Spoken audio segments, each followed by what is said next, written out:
हम में से कितने लोगों को ये मालूम होगा, मालूम तो है, मगर कितनों को याद होगा कि रसिया और यूक्रेन के बीच में एक लड़ाई चल रही है जिसको अब 200 दिन होने वाले हैं। किसी जमाने में लोगों ने कहा था कि ये तो 15 दिन का काम है और रसिया 15 दिन में यूक्रेन को कैप्चर कर लेगा, लेकिन ऐसा नहीं हुआ।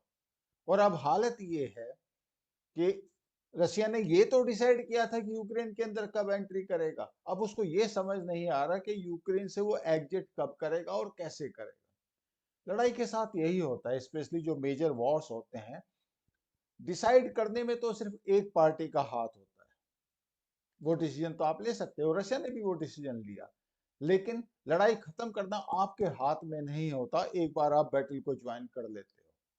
और अब हालत ये है कि लेटेस्ट जो न्यूज आ रही है, खार्किव के रीजन में यूक्रेन ने एक काउंटर ऑफेंसिव लॉन्च किया है, और जिसके नतीजे में ये हुआ कि लगभग 3000 स्क्वायर किलोमीटर का एरिया यूक्रेन ने रसिया से वापस लिया है in a span of 1 week. How that is possible? Russia is super power, Ukraine एक पिटली सा कंट्री है। टेक्नोलॉजी का यही डिफरेंस है। ओके, अभी आप समझेंगे कि रशिया ने टोटल एरिया कितना कैप्चर किया है यूक्रेन का, ऑलमोस्ट 1,20,000 स्क्वायर किलोमीटर। और ये जितना भी एरिया है ये बेसिकली ईस्ट में है, ईस्ट ऑफ यूक्रेन, आप मैप में भी देख सकते हो, या फिर साउथ ऑफ यूक्रेन में है। एक डोनबास रीजन है जहां पे जो लोकल पॉपुलेशन है वो बेसिकली रशिया के लिए सिंपैथेटिक है, कुछ हो सकता है एथनिक सिमिलरिटी भी हो।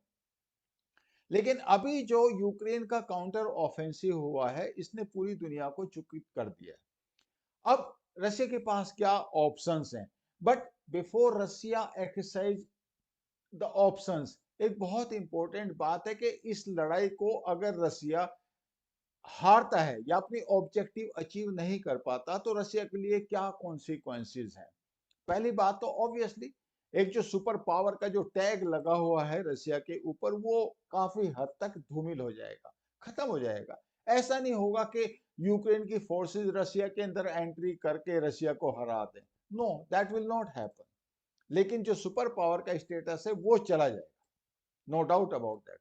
दूसरा जो सबसे इंपॉर्टेंट पॉइंट ये है कि रशिया की जो वल्नरेबिलिटी है वो पूरे वर्ल्ड में स्पेशली वेस्टर्न ब्लॉक में पता चल जाएगी कि फर्स्ट ऑफ ऑल सैंक्शंस जो लगे हैं उनकी जो इकोनॉमी है वो कितना विदस्टैंड कर सकती है और कितनी वो वल्नरेबल है।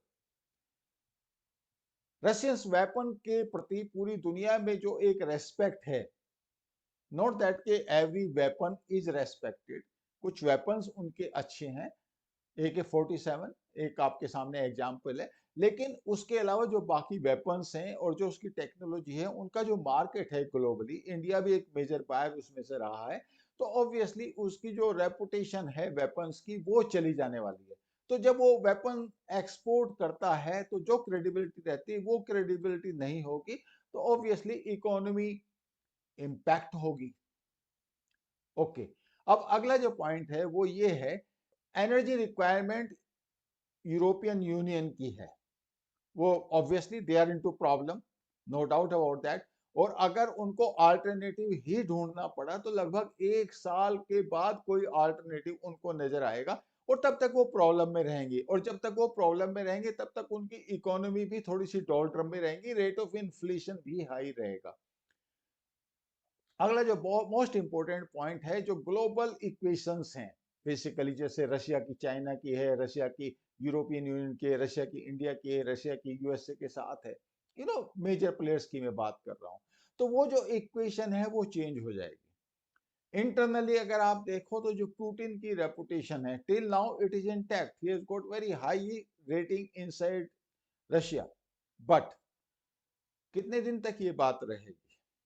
ऑब्वियसली फिर इंटरनल पावर स्ट्रगल्स भी शुरू हो जाएंगे। रशिया के अंदर जो लिबरल्स हैं as it is they are keeping mum, they are not saying anything against Putin. और जो राइटिस्ट हैं, अभी जैसे जैसे उनका लॉस हुआ है और जैसे कैजुअलिटीज हुई हैं यूक्रेन फ्रंट पे, तो उससे एक बार को ऐसा जरूर लग रहा है कि वहां पे कुछ मरमर सुनाई दे रही है पुतिन के अगेंस्ट में। अब पुतिन को आप ऑफिशियली डिक्टेटर तो प्रोक्लेम नहीं कर सकते, बट फैक्ट रिमेन्स कि वो एक्चुअली वहां पे डिक्टेटर ही है, उसके डिसीजन को कोई चैलेंज नहीं कर सकता। तो इस तरह के कॉन्सिक्वेंसेस जब होंगे तो इसका मतलब ये है कि ये सारे कॉन्सिक्वेंसेस रशिया को एक्सेप्टेबल हो सकते हैं? ऑब्वियसली ये तो बिल्कुल भी एक्सेप्टेबल नहीं होंगे। तो फिर अगर ये एक्सेप्टेबल नहीं है तो फिर रशिया अपने ऑप्शंस ढूंढेगा। सिंपल सी बात है। आज जो लड़ाई का फॉर्मेट है, मैं आपको मैप में आप देख सकते हैं कि रशिया की पोजीशन क्या है और यूक्रेन की पोजीशन कहां क्या है और काउंटर ऑफेंसिव कैसे लॉन्च हो रहे हैं।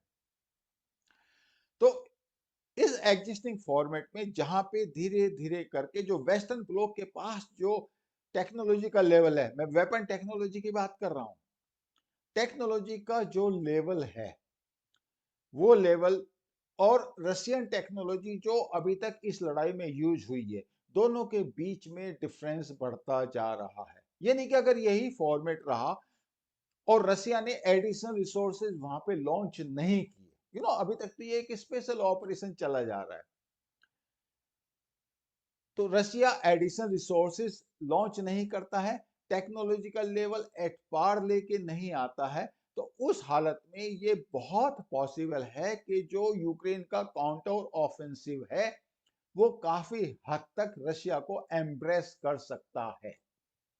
अब यूक्रेन के आप ऑब्जेक्टिव देखिए जो उनके प्रेसिडेंट बोलते हैं, तो वो तो कहते हैं कि simple, we have to throw them out, this is our land. और उन्होंने तो क्रीमिया तक को इंक्लूड कर लिया अपने काउंटर ऑफेंसिव ऑब्जेक्टिव्स में। तो ऑब्वियसली अब रशिया के पास चूंकि कॉन्सिक्वेंसेस बहुत ग्रेव हैं, तो उसके पास जो ऑप्शंस हैं वो इन कॉन्सिक्वेंसेस को अवॉइड करने के लिए होने वाले हैं। तो उसमें सबसे पहला जो ऑप्शन है रशिया के पास, या तो फिर अपनी वो टेक्नोलॉजी अपग्रेड करे, दूसरी बात जनरल मोबिलाइजेशन उसको करना पड़ेगा। अभी तक जो भी ट्रुप्स उन्होंने वहां पे लॉन्च किए हैं वो पार्ट ऑफ स्पेशल ऑपरेशंस हैं, रशिया के अंदर कोई जनरल मोबिलाइजेशन नहीं हुआ। तो आप जनरल मोबिलाइजेशन कीजिए। जब आप जनरल मोबिलाइजेशन करेंगे तो नेचुरली आपके पास रिसोर्सेज ज्यादा आ जाएंगे, ट्रुप्स ज्यादा आ जाएंगे, लेकिन साथ में इंटरनल मर्मर्स और बढ़ेंगी पुतिन के अगेंस्ट में। There should not be any doubt about it. और क्या ऑप्शन है? जनरल मोबिलाइजेशन का तो और ऑप्शन हो गया। दूसरा ऑप्शन रशिया के पास हो सकता है वो टैक्टिकल न्यूक्लियर वेपन्स को यूज करने का। अब उस हालत में क्या होगा? उस हालत में यह होगा कि जो यूरोपियन यूनियन है they will get worried, because लड़ाई अब अपग्रेड होने वाली है।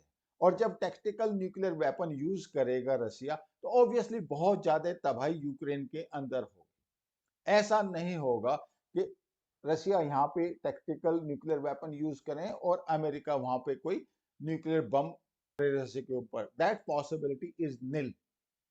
तो इसका मतलब ये हुआ कि रसिया या तो थ्रेट कर देगा या फिर यूज कर लेगा।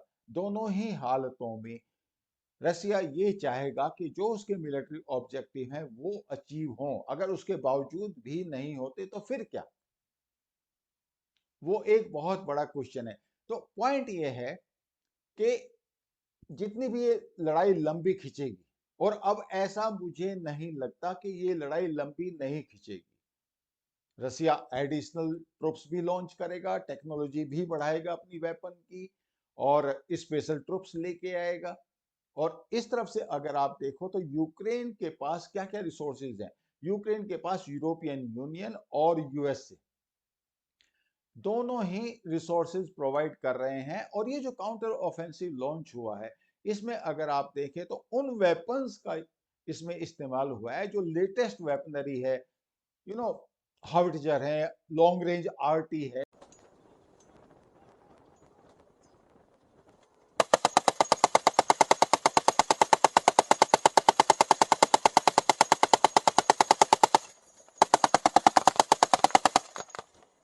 ड्रोन्स हैं।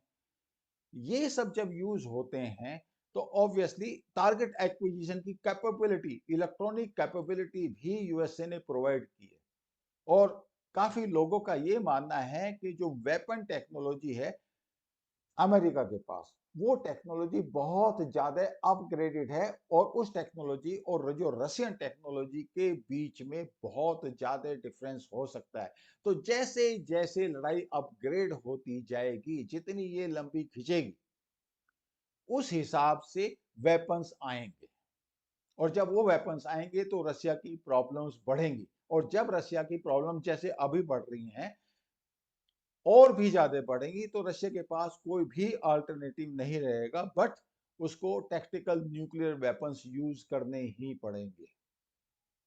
अब दुनिया इसको किस तरीके से देखेगी, that is also a question. Specially जो यूरोपियन यूनियन है, वो इसको इस तरीके से देखेगा कि अब इसकी रशियन डेस्परेशन बढ़ी जा रही है, और पुतिन के पास और कोई भी चॉइस हमने नहीं छोड़ी है, और जब हमने कोई चॉइस नहीं छोड़ी है तो उसने फिर न्यूक्लियर वेपन यूज करना है, no doubt about that, even if it is a tactical nuclear weapon.